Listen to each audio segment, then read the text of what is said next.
E quero reforçar também que tudo isso é feito assim com um apoio muito grande da MedPrime, que é uma empresa que nasceu não para ser uma empresa de plantões. Então é bom que todos entendam isso.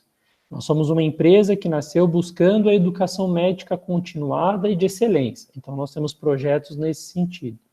Este ano foi um ano atípico, este ano que passou, um ano muito difícil, que a gente não conseguiu fazer os treinamentos conforme a gente gostaria, os protocolos, e a gente acabou vivendo basicamente de Covid-19. Tá? Agora a gente já está em 21 e ainda estamos com reflexos do ano de 19 aí. Bom, a aula de manejo clínico aqui, mais ou menos eu não vou me delongar em alguns assuntos, eu quero mais que a gente possa refinar os tópicos de conduta no Hospital Santa Lídia. A gente sabe que nós estamos passando agora num momento muito pior do que os que já passaram, né? Alguns estados brasileiros, Manaus, por exemplo, com a capital do Amazonas, está passando já pela terceira onda da pandemia, há um colapso no momento já do serviço funerário, eles não conseguem fazer o enterro das pessoas que estão morrendo. Manaus sofre até com falta de oxigênio. Tá? Vários serviços, vários hospitais e estabelecimentos de saúde em Manaus não têm oxigênio para atender a demanda de pacientes graves com Covid-19. Nós somos ainda um pouco privilegiados porque o estado de São Paulo, pelas maiores dificuldades que nós enfrentamos, nós temos um dimensionamento digno de reis, né? A gente conseguiu primar para ter pelo menos 5 pacientes para cada médico. Então isso é raro no Brasil, raro ainda mais nesse cenário de pandemia, raro se a gente entra para dentro aí do interior do país.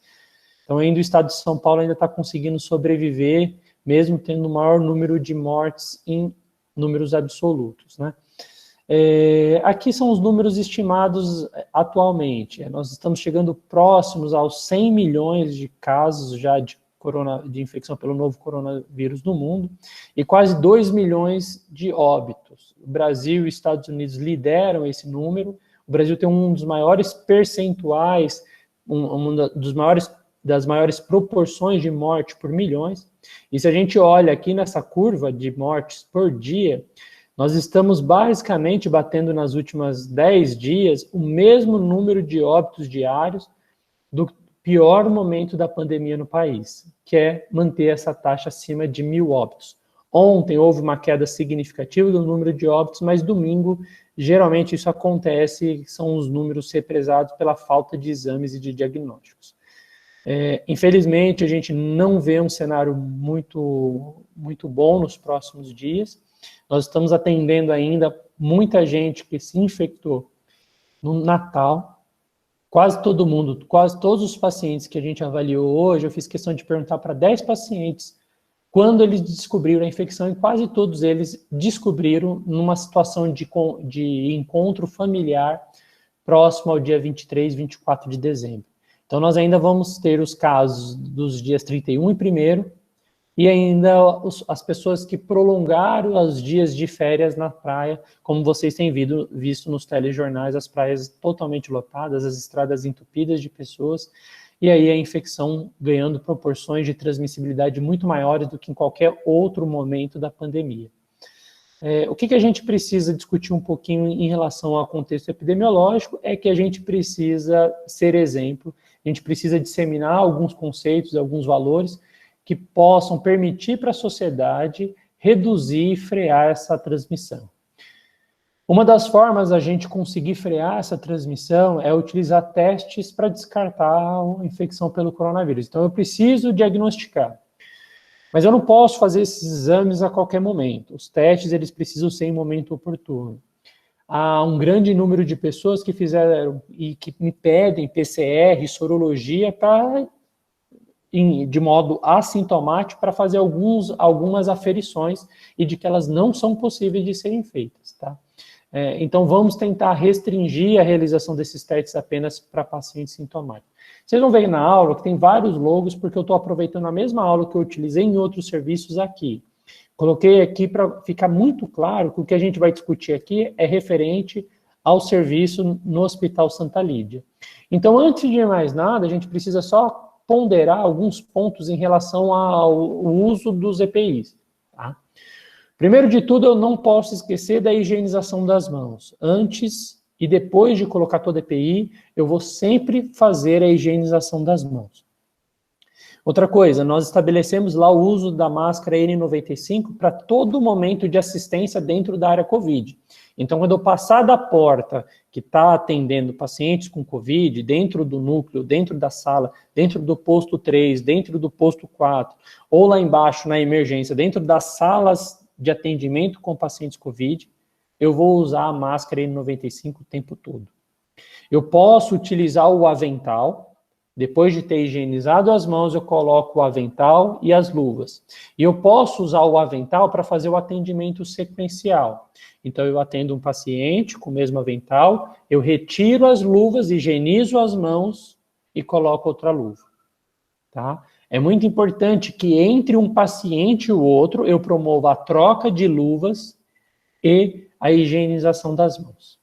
Um reforço em relação ao uso de óculos e face shield, somente para aqueles cenários que possam gerar respingo de secreção.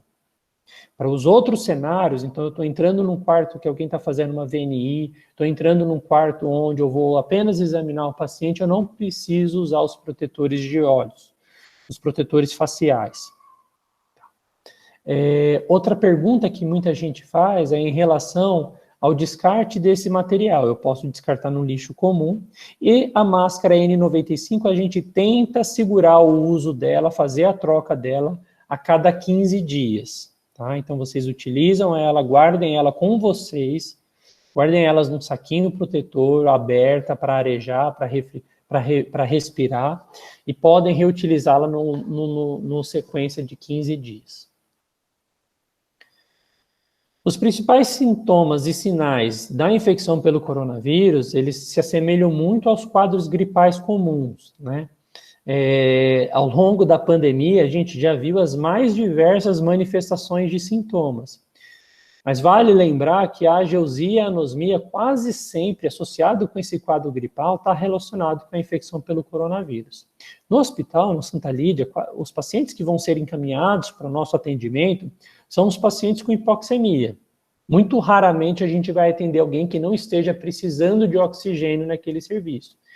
Então, os pacientes que vão chegar para a gente são os pacientes com hipoxemia, com saturação mais baixa, queixando de dispneia, ou com algum sintoma muito excepcional dentre aqueles que foram detectados.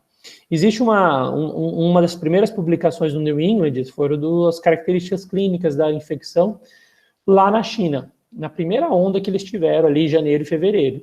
E eles viram que 90% dos pacientes que precisaram internar, eles apresentaram febre em algum momento. Ou seja, a presença de febre, ele acaba servindo como um marcador de gravidade. Assim como linfopenia e sintomas gastrointestinais, naquele trabalho eles mostraram que estava presente em 5%, hoje a gente vê diarreia presente em até 30%, 35% dos pacientes com infecção pelo coronavírus. Então vale lembrar que há uma gama de sintomas que se confunde com muitas doenças. Eu posso ter um paciente que vai vir com queixa de dispneia, de saturação, que pode ser insuficiência cardíaca, pode ser pneumonia, pode ser congestão pulmonar, e nós não vamos conseguir lidar bem para fazer esse diagnóstico. Por isso que nós estabelecemos a rotina de que para o Hospital Santa Lídia só serão encaminhados pacientes com COVID confirmado. Tá? Então, se você está no fluxo de regulação, de aceite de pacientes e de internação, isso é muito importante que a gente tenha em mãos. Os pacientes que vão ser internados, eles precisam já ter a infecção confirmada. Porque, como eu mostrei para vocês, os sinais e sintomas, eles são muito inaparentes e podem se confundir com as mais diversas doenças. Esse trabalho aqui foi publicado recentemente no JAMA, e ele mostrou que pacientes têm relatado a persistência de sintomas mesmo meses após a infecção.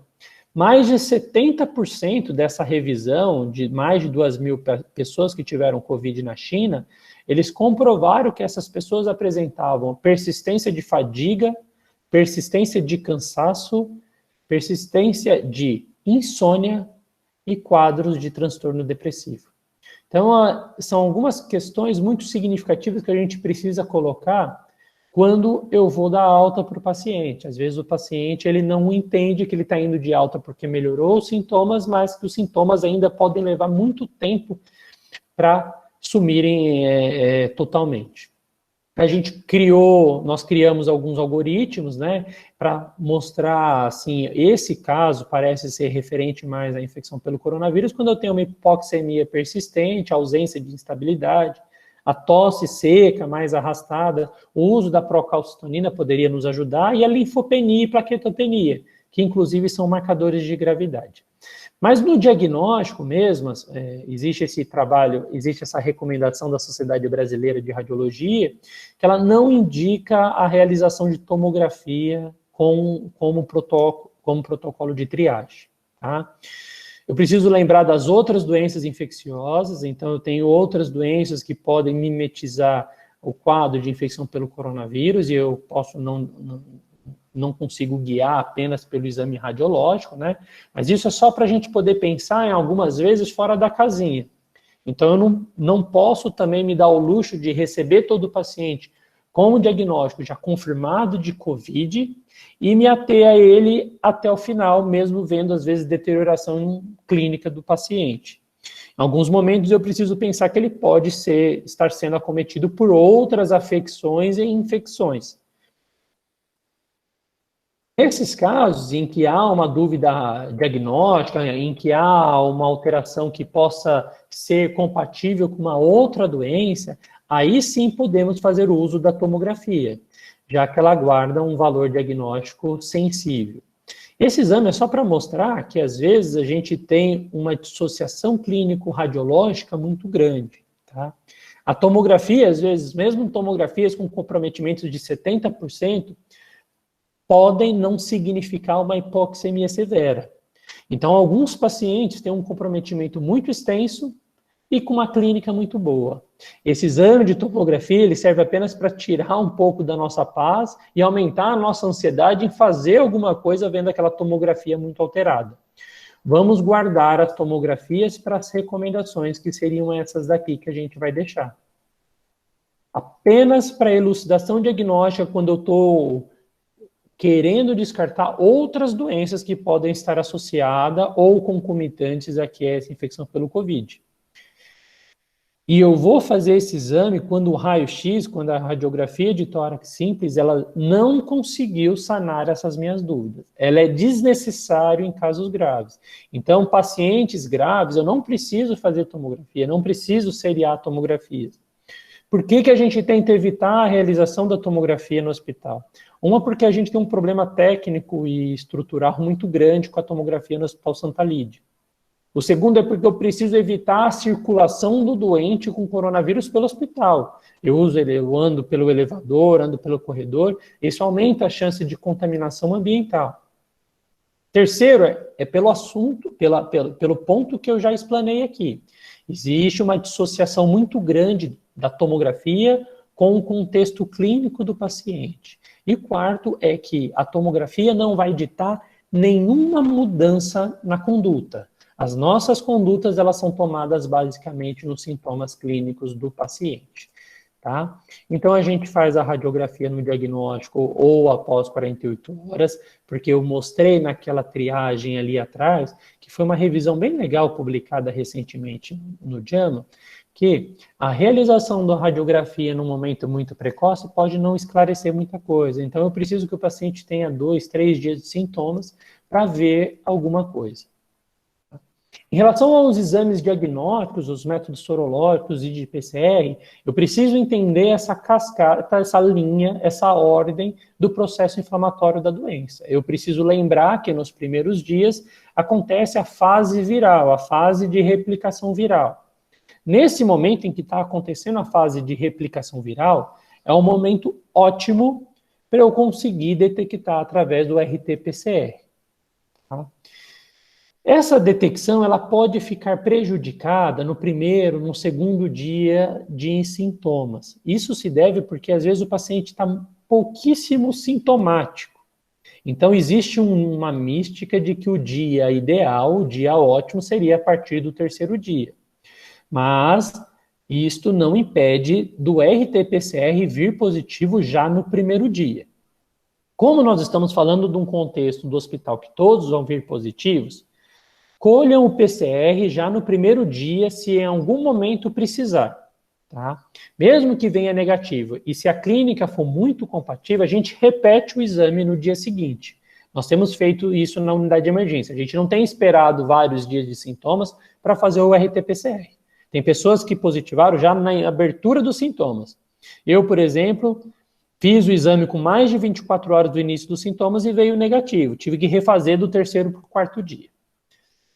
E os exames de sorologias e os exames de teste rápido. Eles começam a ficar positivos somente quando há uma produção de anticorpos. A produção de anticorpos, ela começa em torno do 5º dia, mas ela é mais detectável a partir do 8º dia. Então é nesse cenário, nesse contexto, que a gente vai começar a pensar em fazer os testes e utilizar os testes sorológicos. Esse trabalho aqui publicado na Netry mostrou que a minha sensibilidade de pacientes intubados para identificação do RT-PCR é maior que 90% se eu coleto ali entre o 3º e o 6º, 7º dia. E ela vai caindo conforme se passam os dias.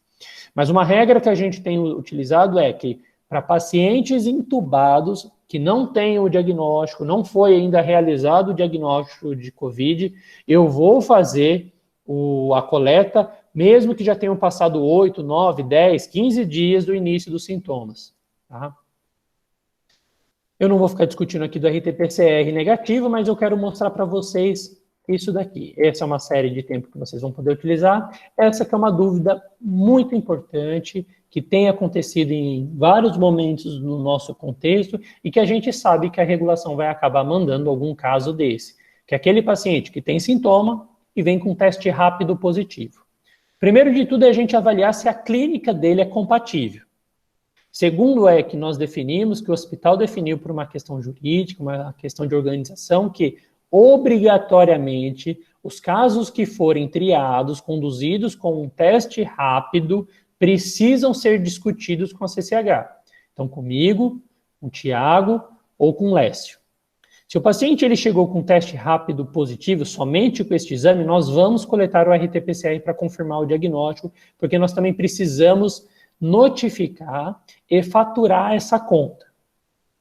Nestes casos, de forma excepcional, que eu preciso investigar, preciso investir na elucidação diagnóstica, e dependendo do passo, do momento, da fase da doença, às vezes o paciente chegou com 10, 15 dias de sintomas, a chance do RT-PCR vir positivo já é menor. Nesse cenário, valeria a pena fazer a tomografia de tórax para ver se a tomografia tem padrão compatível com o coronavírus. Para as dúvidas, quando acontecer esse caso, nós vamos orientar para todos vocês que mantenham esse paciente em isolamento privativo até que se defina. Tá? Hoje nós recebemos uma notificação na unidade de emergência de que os pacientes suspeitos não podem ficar juntos com os pacientes confirmados.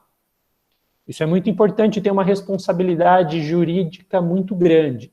Então, lá no Hospital Santa Lídia, eu vou pedir para vocês que, se acontecer esse cenário de ter um paciente com um quadro que mandaram para a gente, um quadro indefinido, que a gente ainda está se discutindo, esse paciente fique em isolamento privativo até que a gente defina onde ele vai ser internado, certo? Essa internação pode acabar provocando bloqueio de outros leitos.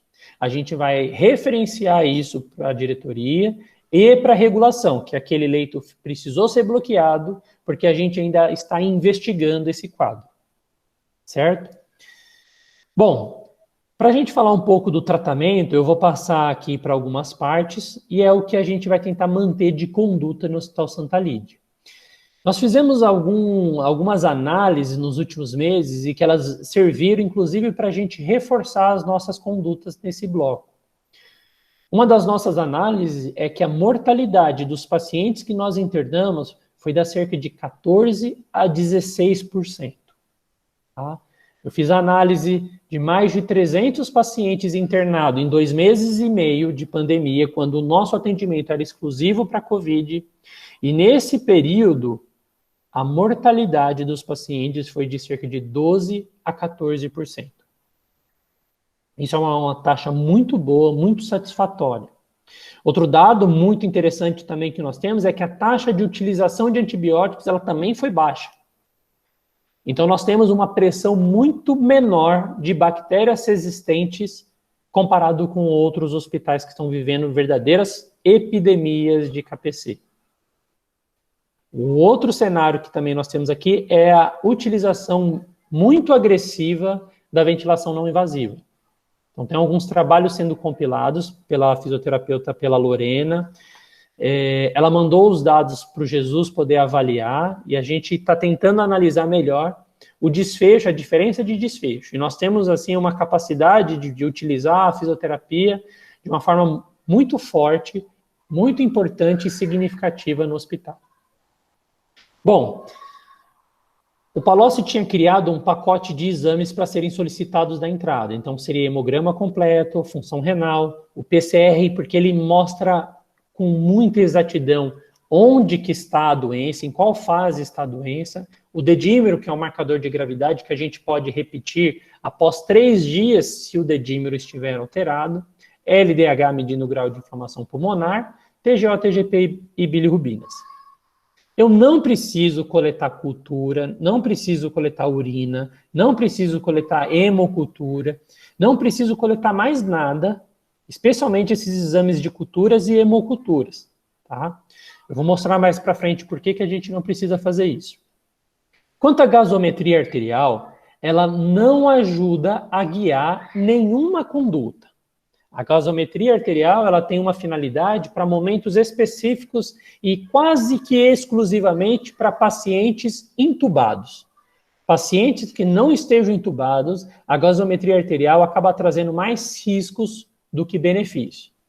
Nós tivemos 2 desfechos graves com pacientes que estavam anticoagulados ou usando uma dose mais alta de anticoagulante e acabaram tendo complicações muito graves com a coleta da gasometria em braquial. Nós até já orientamos que a coleta da gasometria seja só em artéria radial quando houver a necessidade. Mas reforço, quase todos os pacientes estão usando anticoagulante em alguma dose, então vamos evitar a coleta da gasometria. Dói, fornece poucas informações e nos ajuda muito pouco a mudar a conduta, tá? A conduta nossa quase sempre vai ser guiada pelo nível de saturação, pelo nível de oxigenação e pelo conforto do paciente. Então, se eu estou vendo no oxímetro que ele tem uma saturação de 91%, 92%, as minhas condutas não vão depender da gasometria arterial. Elas já podem ser tomadas naquele momento. O dedímero, ele acabou se mostrando um bom marcador, então ele é um ótimo marcador de gravidade. Vários trabalhos mostraram que ele, acima de 1, já confere algum grau de gravidade, e o maior trabalho que nós tivemos foi o que mostrou que os pacientes com dedímero acima de 3, eles têm uma chance muito maior de ir a óbito do que aqueles que tinham um dedímero menor do que 1. E os pilares do nosso tratamento, eles acabam sendo, então, a oferta do oxigênio, e essa oferta do oxigênio, ela voltada mais para o cansaço e não para o número da saturação. É muito comum a gente ver o paciente que já está lá alguns dias tentando desmamar o oxigênio e está com aquela saturação de 92, 93, 91, mas extremamente confortável. Fiquem tranquilos para mantê-lo sem oxigênio. Baseiem-se sempre no cansaço, na limitação funcional do paciente. Reforço que não tem necessidade de coletar essa gasometria arterial e que nós precisamos reduzir a oferta de oxigênio de forma agressiva. Então, seja no meu plantão da manhã, quando eu vou prescrever, eu vejo o doente pela primeira vez, eu reduzo um pouco. Eu volto para reavaliá-lo, eu reduzo mais um pouco. À tarde, eu refaço isso. O plantão que vai ter profissionais à noite, eu faço isso novamente, para a gente tentar de uma maneira mais agressiva, dinâmica e rápida, avaliar a real necessidade do oxigênio do paciente. Tá? Nós estabelecemos que nós geralmente damos alta para os doentes quando eles completam 48 horas em ar ambiente. Então, acima de 24 horas, a gente está autorizado a dar alta. É que às vezes você suspendeu hoje, amanhã você observa para ver como fica e dá alta no outro dia. Nós vamos ter uma equipe agora muito grande, muito mais ampla. Então, se eu tirei o oxigênio hoje, ele ficou bem o dia todo, eu fiz todos os testes de esforço.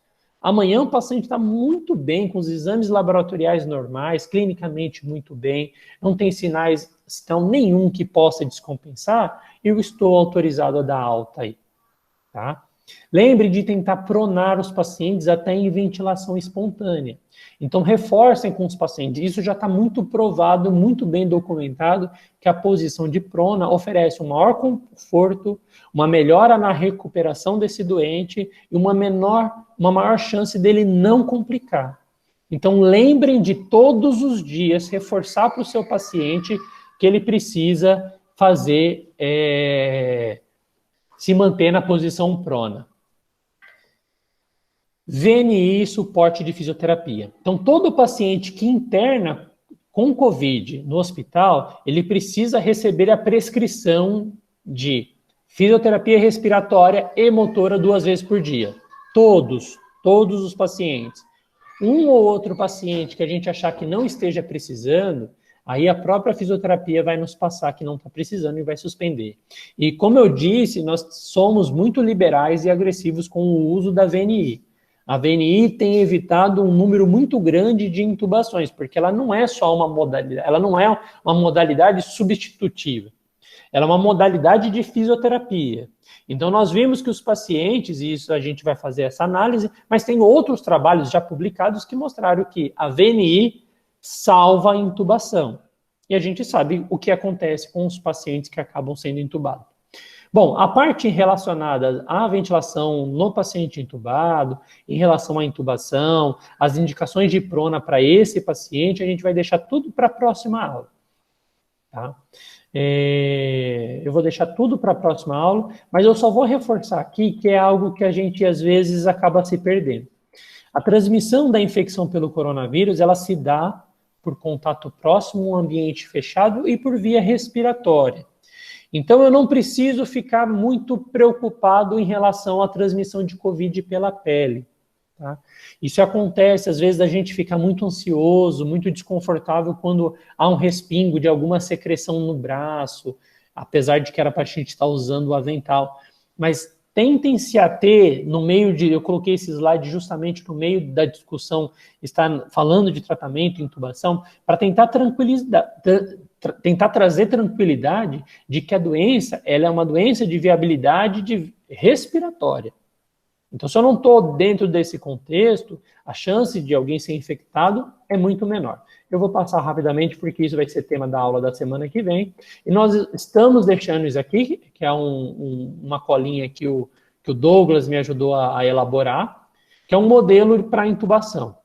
A gente pode adaptar, depois de ter tido tanta experiência com esse cenário, a gente pode adaptar para a nossa realidade momentânea local, tem algumas colinhas menores que nós deixamos lá. E aí a segunda parte do tratamento, depois de falar um pouco de oxigenação e fisioterapia respiratória, é a ação do anticoagulante. Bom, como vocês viram, o aumento do dedímero foi um fator de risco prognóstico, né?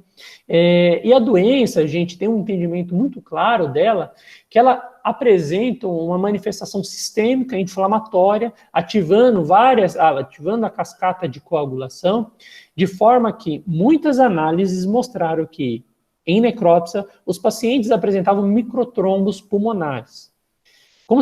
Como se estivessem manifestando algum grau de CIVD, mesmo que na microcirculação. Isso aumenta o nosso conceito e o interesse da gente entender que medidas anticoagulantes podem conferir uma menor gravidade e uma chance do paciente recuperar. Esse foi um dos primeiros trabalhos, um trabalho chinês que mostrou isso, mostrando principalmente o dedímero acima de 3, com a elevada mortalidade. E esse é o trabalho nosso aqui, publicado aqui na UE, coordenado pelo professor Carlos Miranda, e que basicamente o Alexandre e a Aninha que tocaram ele lá na área vermelha, que mostrou, ele dividiu em 2 braços os pacientes. Um braço recebendo terapia anticoagulante plena e o outro uma terapia profilática numa dose um pouquinho mais alta, mostrando nesse grupo de intervenção uma chance, uma taxa de sucesso de 70% de extubação e cura ao longo de 30 dias, comparado com 30% no grupo que usou dose profilática. É um trabalho pequeno, é um grupo pequeno, que carece de outros ensaios clínicos para a gente afirmar. Mas tem vários outros estudos que mostraram ações muito semelhantes ao uso do anticoagulante. A gente tem acompanhado alguns estudos com Xarelto, a gente tem acompanhado alguns estudos que têm feito o uso do AS, mas até o momento não há evidência nenhuma de que essas drogas possam ser benéficas. Há uma liberalidade na prescrição do Xarelto, por exemplo, na alta do paciente que apresente um risco de trombose muito grande. Então, aquele paciente que é tabagista, que é mais obeso, que é acamado, que já teve algum evento trombótico, talvez ele se beneficiaria. Não há essa recomendação em nenhum estudo, carece de estudos ainda, mas é uma prática que tem sido replicada em alguns serviços. Tá? A dose, a gente tem tentado deixar lá uma dose mais alta de enoxaparina para todos os pacientes, e para aqueles pacientes com hipoxemia grave e dedímero estourado, a gente orienta que se tente a enoxaparina plena por alguns dias, se ele não tiver as contraindicações para uso, basicamente baseado nessa tabela aqui que a gente deixa lá pregado no hospital e no protocolo que está publicado. Tá? Quanto aos tratamentos medicamentosos, os tratamentos medicamentosos específicos para infecção pelo coronavírus, a gente tem muito pouco. Nós tivemos pouquíssimo sucesso em relação a todas as questões mais particulares diretamente relacionadas a tentar tratar a doença. No começo nós utilizamos muito Tamiflu, mas naquele momento a gente estava ainda no inverno, então a gente tinha uma circulação do vírus da influenza. Hoje a gente nem lembra mais de prescrever Tamiflu, não lembra de fazer triagem para influenza. Somente na pediatria que tem feito essa triagem ainda, porque a gente acabou esquecendo da doença e no momento, no verão, ela circula muito pouco. Eu não vou ficar aqui perdendo tempo, nem gastando tempos dos senhores, discorrendo sobre o uso da cloroquina, especialmente com aquela alusão da criação dela em associação com a azitromicina. Mas esse é um dos primeiros trabalhos, lá em março, que publicaram, que ela parecia provocar um clareamento viral. Então, foram vários estudos que mostraram que sim, ela promove um clareamento viral in vitro. Em vivo, todos os ensaios clínicos sérios mostraram que a cloroquina ou não faz nada ou faz mal, especialmente quando somada à azitromicina. Vale lembrar que o médico que propagandeou ela na França, ele está sendo caçado pelo Conselho Federal de Medicina da França. Ele forçou algumas questões éticas, ou melhor dizendo, antiéticas, no processo de pesquisa, e ele está em vias de processo referente ao CFM deles lá na França. E aqui no Brasil, a gente ainda tem enfrentado assim, uma grande resistência, especialmente dos pacientes que internam no Hospital Santa Lídia, de pedir, às vezes, a droga, né? Tentem, gastem, usem do tempo que vocês tiverem para convencê-los de que nenhum trabalho no mundo, dos mais de 65 mil trabalhos, são 65 mil trabalhos que não demonstraram o benefício da cloroquina. Existe um trabalho, somente um trabalho no Brasil, que mostrou algum benefício, um trabalho totalmente enviesado, coordenado por uma grande rede privada que atende o Brasil, Ceará, Ribeirão Preto.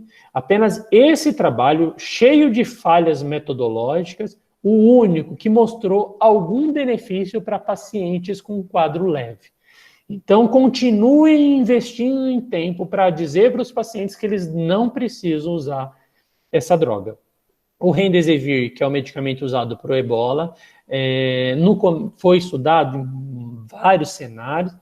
Nos Estados Unidos, eles têm usado como prescrição compassiva, então, quando não tem mais nada para fazer, coloca tudo, inclusive o Remdesivir. Então, ela está cheia de variáveis que você não consegue ver se realmente é uma droga benéfica. Aparentemente, não. Inclusive, pelo custo, nós nem temos ela no Brasil. O Kaletra foi estudado sem mostrar nenhuma alteração. E nós temos o corticoide. O corticoide, tal qual utilizado na SARA, publicado pelo estudo Recovery, ele mostra que a associação dele com quadros de hipoxemia mostrou um benefício muito significativo na evolução da doença. Mas eu preciso entender o momento de prescrever o corticoide. E esse momento não pode ser antes do 5º, 7º dia de doença. Eu preciso esperar por volta do 7º dia para iniciar o corticoide. Eu preciso também entender que eu só vou prescrever corticoide para os pacientes com hipoxemia. Então, o paciente precisa estar dependente de oxigênio. Eu não prescrevo, em hipótese alguma, para aquele paciente ambulatorial que está em área ambiente. Tá? O uso indiscriminado de corticoide ele pode trazer 2 prejuízos. Um é reduzir a resposta imunológica, a taxa de anticorpos e a resposta mesmo viral frente à doença ou uma próxima infecção. 2, aumentar a chance de eu ter um desfecho de complicação por infecção pulmonar bacteriana. Então, por isso, eu vou me ater a usar o corticoide apenas no momento ideal. Qual corticoide eu vou utilizar? Eu posso utilizar a dexametasona por comodidade posológica, eu posso utilizar a metilprednisolona, porque eu posso fazê-lo uma vez ao dia também, e ela tem uma meia-vida mais curta, nos ajuda de uma forma muito boa a desmamar o corticoide, e eu posso utilizar a prednisona por via oral mesmo. Lembrando que para esses pacientes que utilizaram aí o corticoide por 15, 20 dias no máximo, eu não preciso desmamar, dependendo da dose que ele tiver feito. Eu posso suspender e acabou o tratamento. Tá? Não preciso ficar preocupado em ficar desmamando o corticoide na hora da alta do paciente. Outras drogas utilizadas, por exemplo, o tocilizumab, que é um anti-interleucina 6, vários estudos foram realizados, vários centros tentaram utilizá-lo também, ele não se mostrou benéfico, tá? Saiu uma revisão mais recente agora, no final do ano, em dezembro, e ele não mostrou benefício nenhum do tocilizumab em pacientes hospitalizados com infecção pelo Covid. Então acabou caindo um pouco o que era a esperança que a gente tinha de achar que esse imunobiológico poderia nos trazer algum benefício, e os trabalhos mostraram que ele não foi útil para interromper a grave evolução dos casos de infecção pelo Covid. Pelo contrário, o eculizumab, que é um anticomplemento, esse sim se mostrou muito benéfico. Ainda estudado em caráter experimental, nós temos aí uma série de mais ou menos 15 casos, dos 15 casos, 14 sobreviveram, um foi utilizado quando o paciente estava em choque, entubado, esse acabou indo a óbito, mas algumas outras literaturas também apontam um benefício muito grande do eculizumab. O problema é que a disponibilização dele é muito escassa e cara. O uso do plasma de convalescente também, ele não se mostrou tão benéfico quanto a gente acreditava no começo, ele traz uma dificuldade técnica muito grande. Alguns trabalhos lá no começo pareciam mostrar algo benéfico, mas foram realizados em pacientes graves e com muitas outras terapias, então, e com N muito pequeno. Esse primeiro estudo que foi publicado no JAMA era uma série de 5 casos só, e um relato mais antigo, agora o último trabalho que foi publicado agora, um trabalho alemão publicado agora em dezembro, mostrou que o plasma ele pode ter algum benefício em idosos com quadro leve. Mas é difícil você avaliar se esse idoso com quadro leve, ele já não iria melhorar mesmo, já que um quadro dele era leve. Então, foi uma medicação, uma terapia que acabou não ganhando muito escopo no meio dos tratamentos pelo coronavírus. Ivermectina e Anita, também acho que não vale a pena a gente ficar perdendo muito tempo aqui, né? Anita, alguém inventou essa droga, quase em nenhum lugar no mundo está sendo utilizado. A ivermectina foi baseada num trabalho australiano in vitro, que mostrou que ele é benéfico para reduzir a replicação viral, in vitro. Assim como a ivermectina já havia sido estudada para reduzir a replicação viral da dengue, da chikungunya, da hepatite e do HIV. Mas em vivo, o próprio trabalho diz que a dose necessária para provocar aquele efeito seria 300 vezes maior, o que não é replicável em nenhum ser humano. Então a gente não precisa passar nem ivermectina, nem anita, só para piolho e parasitose intestinal. Colchicina, um dos trabalhos muito legais que foram publicados aqui na faculdade, em conjunto lá, foi realizado na UETDI, mas em conjunto com a equipe da reumatologia, e ele mostrou um benefício razoável em pacientes com quadro leves. Mas ele tem um incômodo muito grande. Quase 100% dos pacientes apresentam desconforto gastrointestinal. Então, isso é algo que a gente ficou muito criterioso para não incluir na nossa terapia no Santa Lídia. Uma das observações é que o paciente está com dispneia, o paciente está usando oxigênio, precisar ficar indo ao banheiro várias vezes para algo que mostrou um benefício em casos leves, era um risco que a gente não quer correr dentro do hospital, é um desconforto que a gente não quer provocar para os nossos doentes. E aqui a última parte do tratamento, que é a questão de antibiótico. Tem 3 grandes revisões no mundo. Essas 3 grandes revisões, elas mostraram que mais de 70% dos pacientes com infecção pelo coronavírus recebem antimicrobianos. Isso é muito claro quando a gente vai ver as receitas que as pessoas que têm diagnóstico de coronavírus, elas estão recebendo nos mais diversos hospitais da cidade do Brasil. Ela sai com aquela prescrição padrão, com corticoide estando em ar ambiente, com anita ou ivermectina, com cloroquina em algumas situações, e antibiótico, mesmo não tendo nenhuma sintomatologia. Isso está empurrando a gente para viver essa pandemia por KPC. Na cidade de Ribeirão Preto, poucos hospitais não foram devastados pela KPC, fazendo necessidade do uso da ceftazidima com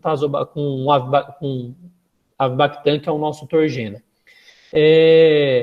Essas 3 revisões, elas mostraram que menos de 5% dos quadros de infecção pelo coronavírus apresentam infecção bacteriana.